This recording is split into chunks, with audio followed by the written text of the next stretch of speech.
Hello viewers, welcome to my channel. So NCERT book का chapter 6 maths class 10 triangle चल रहा था। हमने पिछली वीडियो में वन एंड टू क्वेश्चन कर लिए थे। Now this is the third question. Will start the third question of this exercise 6.3। So third question में क्या कहा है हमें students? Diagonals A C and B D of a trapezium A B C D with A B parallel D C intersect each other at the point O. Using a similarity criteria, show that A upon OC is equal to OB upon में OD। तो हमें इस तरीके से पहले trapezium दिया, हम एक ट्रैपेजियम बना लेते हैं। उसने बोला है डायगोनल्स भी जो हैं उसके ऊपर कट करते हैं। तो ये O हो गया एंड ये AB पैरेलल DC उसने हमें दिया हुआ है। AB CD हमारा ट्रैपेजियम है और ये AB ये पैरेलल हमें इसके पैरेलल दिया हुआ है। अभी आप देखो स्टूडेंट्स, ये हमारी एक प्रॉपर्टी होती है कि अगर हमें जब दो इस तरह से पैरेलल जब दो लाइन दी होती है एंड इस तरह से एक ट्रांसवर्स उसको कट करती है, तो हमारे जो ये एंगल होते हैं अल्टरनेट इंटीरियर्स एंगल जो होते हैं वो इक्वल होते हैं। Alternate interiors angle and alternate exterior angles भी इक्वल होते हैं। तो इस तरह से हमारे जो ये एंगल होंगे ये इक्वल हो जाएंगे, ये इस तरीके से ये।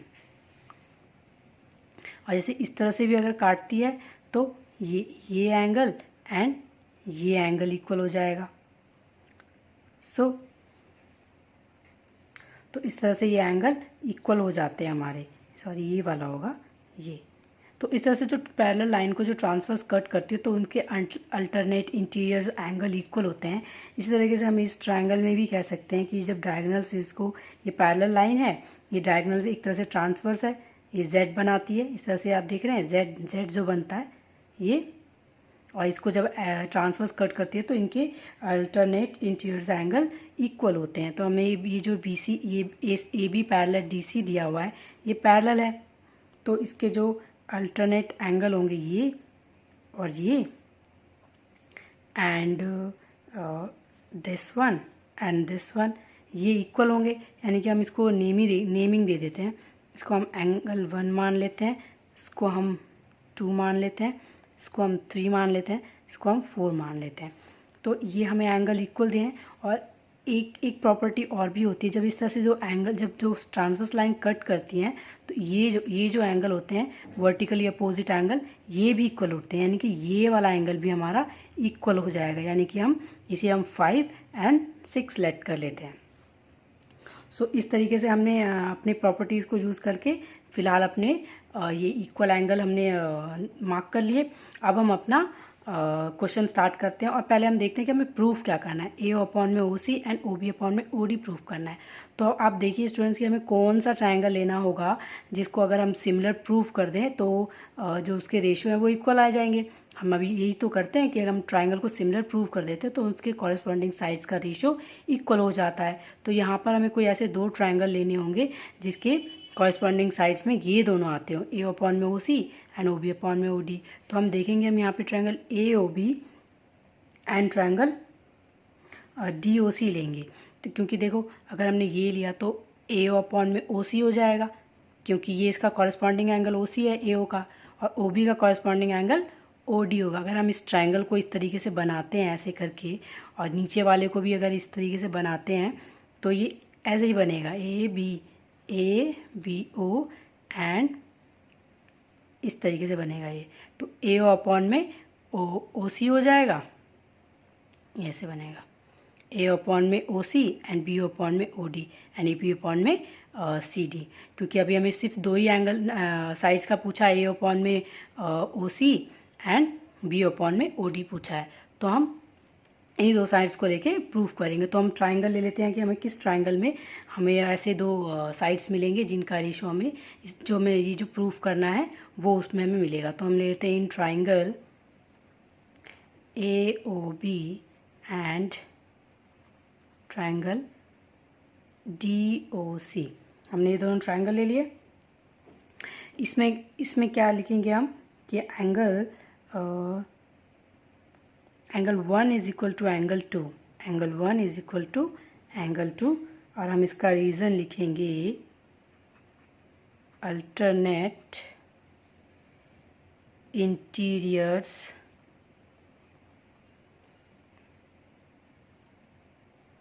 एंगल्स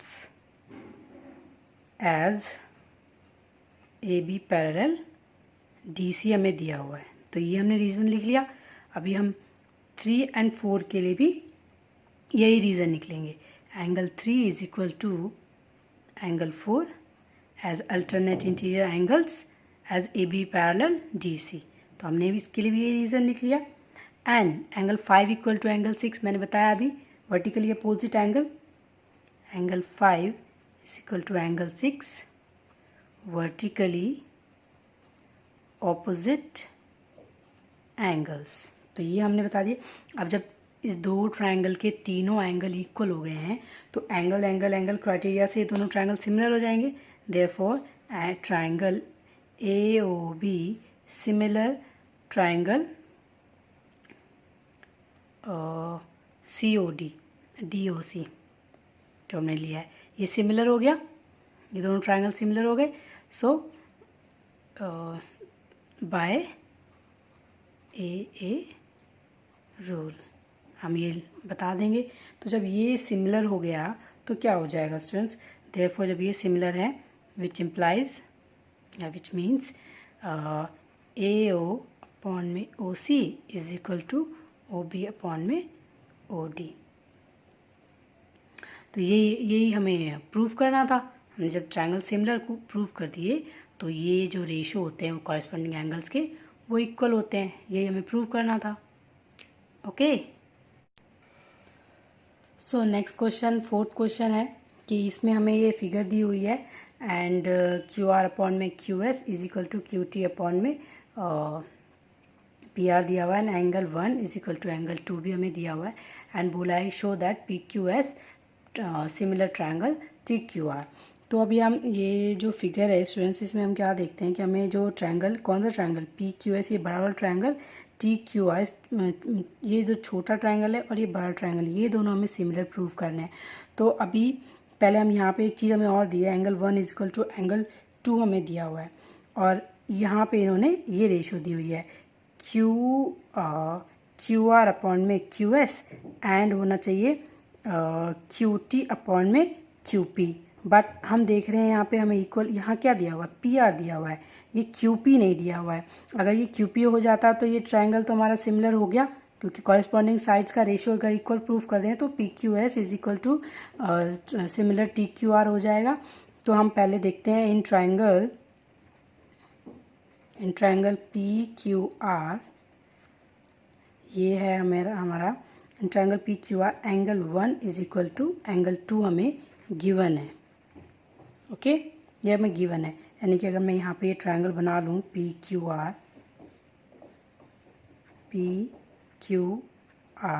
हमें ये एंगल इक्वल दिया हुआ 1 and 2 are equal, 1 equal to 2, angle 1 equal to 2। तो ये हमारी एक प्रॉपर्टी होती है आइसोसेलेस ट्रायंगल की, जहाँ पे जब दो एंगल या इक्वल होते हैं तो हमारे पास जो प्रॉपर्टी होती है कि when opposite angles of two sides are equal then their opposite sides are also equal. When two angles, अगर एंगल इक्वल हैं तो उनके ऑपोजिट साइड्स भी इक्वल होंगे। ये दो एंगल अगर ये आपस में इक्वल हैं तो इनके ऑपोजिट साइड्स यानी कि P Q is equal to P R भी होगा। ये हमारे पास प्रॉपर्टी है। ये इस तरह से हम इसको इसलिए लिख लेंगे कि जो हमें गिवन है therefore angle P Q is equal to P R. इस रिलेशन से इसको हम क्या लिख सकते हैं, opposite sides of equal angles are equal. तो ये हमने अपना रीज़न दे दिया यहाँ पे। तो अब जब इसको हम इक्वेशन फर्स्ट मान लेते हैं P Q equal to P R, अब P Q equal to P R को अब हम इस वाली जो हमें गिवन है इसमें अगर हम रख दें तो हमारे पास रिलेशन आ जाएगा जो हमें जो ये ट्रायंगल इक्वल प्रूव करना है उसको लेके। तो हम दिखते हैं but given Q R upon में Q S is equal to Q T upon में पी आर, ये हमें गिवन है। सो यूजिंग इक्वेशन फर्स्ट हम लिख सकते हैं, क्या लिख सकते हैं, वी ऑब्टेन, हमने ऑब्टेन किया क्यू आर अपॉन में Q S is equal to Q T upon में पी आर की जगह हम पी क्यू लिख देंगे, पी क्यू। ये हमारी इक्वेशन नंबर सेकेंड हो गई। नाउ हम जब हमें ये रेशियो इक्वल प्रूव कर दिया, now in triangle P Q S and triangle T Q are, यानी कि ये दोनों जो ट्रायंगल है, ये बड़ा वाला छोटा वाला एंड ये बड़ा वाला ट्रायंगल हमने ले लिया। इस तरीके से ले लेते हैं, यहाँ बना देते हैं ट्रायंगल को। क्यू, क्यू तो दोनों में कॉमन है, क्यू इस तरीके से, ये रहा क्यू के नीचे इधर पी एंड आर। नाउ ये इस तरह से क्यू के नीचे पी, और हमने इस तरह से ट्रायंगल को सीधा करके लिख लिया, तो हमें समझ में आ जाएगा कि हमें ये पी क्यू एस और ट्रायंगल टी क्यू आई, छोटे वाला ट्रायंगल बड़े वाला ट्रायंगल के इक्वल हमें सिमिलर प्रूव करना है। तो इन दोनों ट्रायंगल में हम ये वाला रिलेशन यूज़ करेंगे, क्यू आर अपॉन में Q S is equal to Q T upon में P Q by equation 2। Equation 2 से हम इन दोनों ट्रायंगल में कह सकते हैं क्यू आर अपॉन में Q S is equal to Q T upon में क्यू पी, ये हम कह सकते हैं। तो इससे ये क्या होगा, ये ट्रायंगल, और एक चीज़ और हमें पता है, ये एंगल जो है वो इन दोनों ट्रायंगल्स में सिमिलर है और इक्वल है। एंगल क्यू तो कॉमन है, angle Q is equal to angle Q common angle, हम इसका रीज़न देंगे कॉमन एंगल। सो जब ये साइड इस बड़ी साइड, ये वाली साइड के इक्वल है, ये साइड इसके इक्वल है, और बीच में एक एंगल सबटेंड है, यानी कि साइड के बीच में एंगल, दो साइड और एक एंगल, तो साइड एंगल साइड का क्राइटेरिया यूज़ करके हम इस ट्रायंगल को सिमिलर प्रूव कर देंगे। Therefore triangle P Q S similar triangle T Q R by SAS criteria. इस तरह से हमने ट्रायंगल को सिमिलर प्रूफ कर दिया जो हमें प्रूफ करना था। ओके।